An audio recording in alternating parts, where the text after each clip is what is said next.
Hey everybody, Pocket Doc at Dark Angel Medical, and it is a new year. 2019, you got 365 chances to have a better year than you did last year, and I hope it goes great for everybody.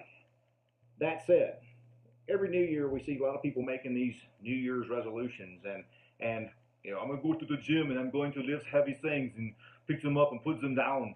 How often do we fail to keep our resolutions? Hopefully not, but more times than not, many people will make a resolution and fail to keep it. Well, here's a resolution that I hope everybody makes this year. The resolution to make a difference, the resolution to save a life, the resolution to be prepared, the resolution to be ready in case the time chooses you. We always say the time chooses you, will be ready. Will you be ready? Now's your time. Now's the chance to do it. Make a difference. Get the training, carry a med kit, carry it every day.